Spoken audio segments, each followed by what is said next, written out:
But in this life, it's considered fortunate because although there is just enough amount of suffering to make you think, and you have the ability and time, most of us have the ability and time and the faculties to solve the problem, to lead the spiritual life, to practice the Dharma, then that's unbelievable. In many lower realms, they don't have that like that.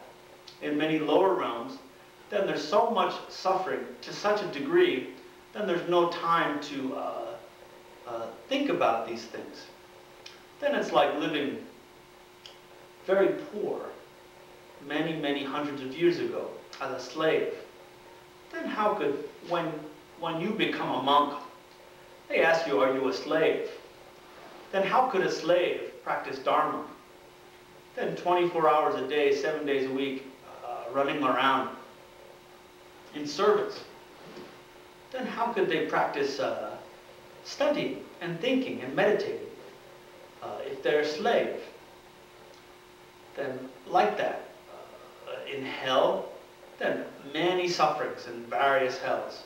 How could they stop and think and go into the forest and practice the spiritual life? Very difficult. Then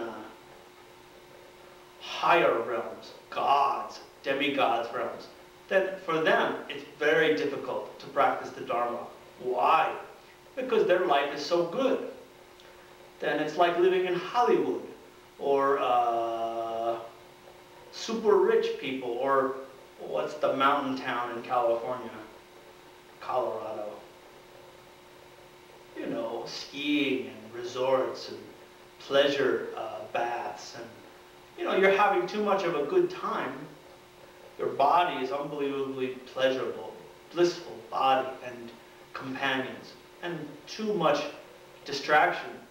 And it's very difficult for you to lead the spiritual life. Then gods are like that, only they have no disease, and they live very long lives. Then it's they only die after very long lives. And not like us. They don't have the many sufferings that we do. So for them, it's very difficult for them to contemplate what it would be like to do the spiritual life like we do, like study all these things. So human beings' life is very appropriate to study the Dharma. Then we have just enough suffering, just enough lifespan, then just enough time where we can think about these things. Very fortunate. Although human being lives are considered a samsaric birth, then it's something that should be eventually not have to come back to this kind of place. Then impermanence, as I said before. We will all die. Then we don't know when we're going to die, but at the time of our death, then Dharma practice is the only thing. What kind of mind we've cultivated is the only thing worth mentioning here. At the time of death, the mind goes on.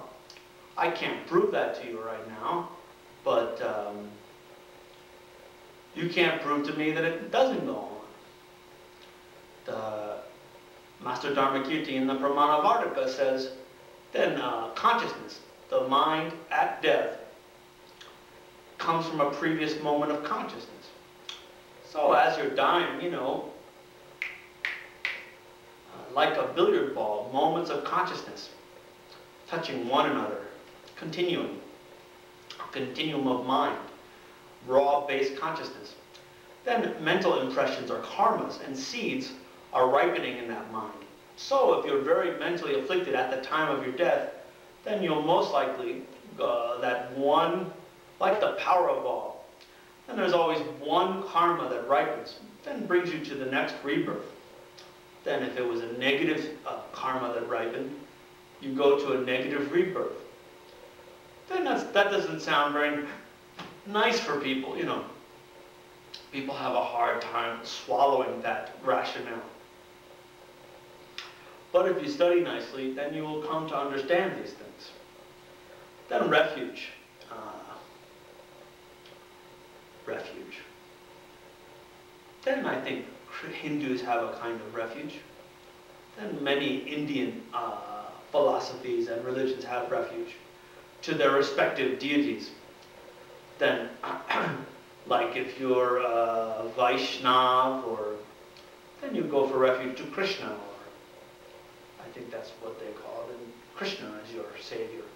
Then if you're a Christian and you go for refuge to Jesus Christ, the Son of God. Then Buddhists go for refuge to the Buddha, Dharma, and Sangha. Then Sangha, actual Sangha, is anybody who's seen emptiness, perceived shunyata directly. Then that can also mean Hinayana, Sangha. Then their refuge. If a person studied lower vehicle way, had a direct perception of emptiness, they're worthy of respect as Sangha. Then Dharma is the texts, nominally, then texts. But the actual Dharma is the realizations that come from these texts. You study these texts, then you meditate, then you contemplate and debate on them, then you meditate on them. Then you get the realization, the result of that meditation. And then Buddha. Buddha can be causal or resultant Buddha. Then causal Buddha is anybody who's perfected, any being who's perfected these realizations, has bodhicitta in his heart, has perceived emptiness, then used it to destroy the mental afflictions and achieve nirvana and omniscience. Then that's a causal Buddha refuge. Causal Buddha refuge. Then resultant Buddha refuge is the future Buddha that you will be. Then, not like some religions that you go for refuge to a deity, but you stay the same. In Buddhism, it's hoped that you will change. Then if you take on vows nicely, and you do your meditation nicely, then you will change into a Buddha. Then you will graduate, and then you will benefit all beings, countless, limitless beings. Then that's the hope. Then karma. Then karma can be a class in itself. Very difficult subject, karma. Then you have a direct perception of emptiness.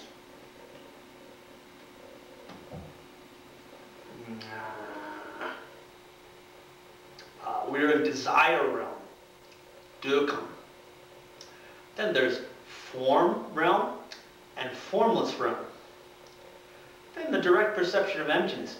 Your mind is in the first level of the form realm.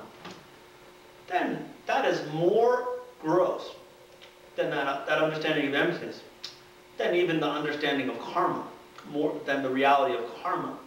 Then Lord Buddha said, you're going to have to take that on faith. Trust me on that one, on karma, because it's most difficult, most subtle thing to realize. So, but there are some, karma is definite, you know. Then if you do a deed, you will reap a result. You know, you will get a result. Then there are many extenuating circumstances. Then your motivation, how mentally afflicted you are at the time. What is the object? Is that a very virtuous object? Then much more lousier result if you do negative deed to a virtuous object. Then many different factors. And then that'll have to be a whole class on karma.